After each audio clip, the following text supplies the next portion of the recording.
Capítulo 30. Passamos a vida criando expectativas que se transformam em frustrações e sofrimentos, quando o que realmente deveríamos estar procurando para a nossa felicidade sempre esteve conosco.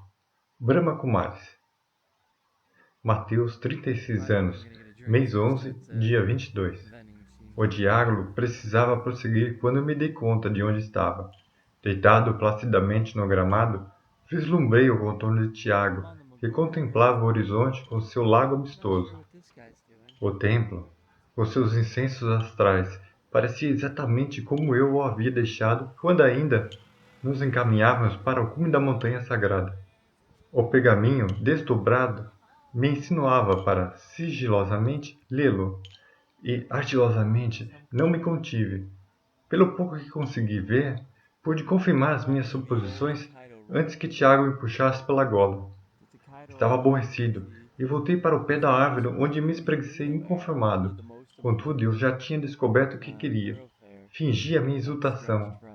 Ele se pôs diante de mim em respeitosa atitude de contemplação, como se me visse pela primeira vez. De hoje em diante, não nos separaremos mais. Muitas perguntas poderão ser respondidas. Porém, para que isso aconteça, você precisa se esforçar. Em que direção? Sentei-me comovido.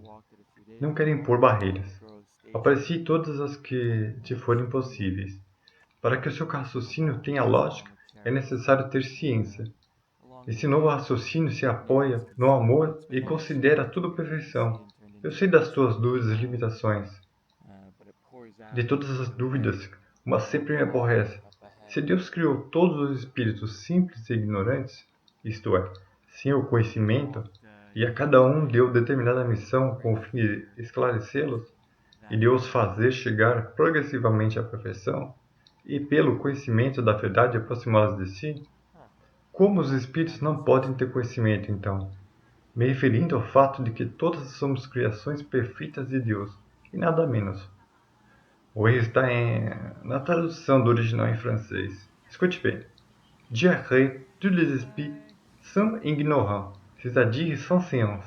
Il les a donné à chacun une mission dans le but de les éclairer et de les faire vivre progressivement à la perfection pour sa connaissance de la vérité et pour les reprocher de lui. Existe diferença?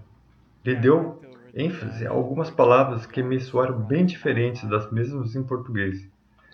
As palavras conhecimento e ciência são bem distintas, apesar de as aplicarmos com quase o mesmo sentido.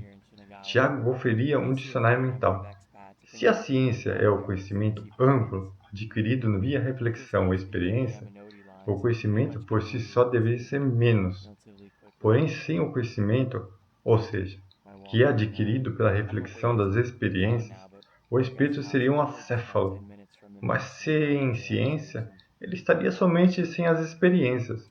Contudo, ele ainda teria conhecimento. O que procede quando entendemos que Deus nunca criaria seres imperfeitos. Não me contive. Com qual finalidade nós manteríamos o conhecimento inativo, ou pelo menos negligenciados? Eu diria que precisamos crer que o conhecimento está inativo, com o fim de esclarecer e de nos fazer chegar progressivamente à perfeição, e pelo conhecimento da verdade, ou experiências, nos aproximar de Deus. Estava começando a entender. Quer dizer que eu tenho que fazer um caminho contrário se quiser entender a perfeição? Tiago estava buscando simplificar como Deus podia ser o tudo e o nada ao mesmo tempo. O julgamento que fazemos desse mundo aparece das nossas compreensões, fragmentadas e aglutinadas com o objetivo de esclarecer certos conceitos. A falha reside em dois aspectos: as nossas imprecisões quanto ao que sabemos sobre determinados fragmentos da realidade e, por mais que tenhamos a aptidão de reunir tais dados para formar uma compreensão mais apurada, ela ainda não é o todo. A ideia é fazer o oposto. Partir do pressuposto de que o fim de todas as coisas é a perfeição, sugeri. E por que não fazemos os dois? Não entendi. Como seguir por dois caminhos? Deus está em tudo. Todo o universo é Deus, porque está dentro e assim somos parte de Deus. Não há como negar que estamos conectados com Ele, e desse modo que nós estamos interconectados. Esta é a realidade de que somos mais do que irmãos. E como ficavam as religiões? A aspiração da alma não é de unir-se a Deus. Perderemos a nossa individualização? E se eu dissesse que seremos ambos? Estou formulando novos paradigmas. Diga então. Proponha-se a fantasiar Deus como se fosse um relógio de bolso. Uma parábola mecânica de um livro com pitadas de anomalias espaço-temporais. A abertura atrás do relógio nos mostra seu mecanismo em ação. O que você vê?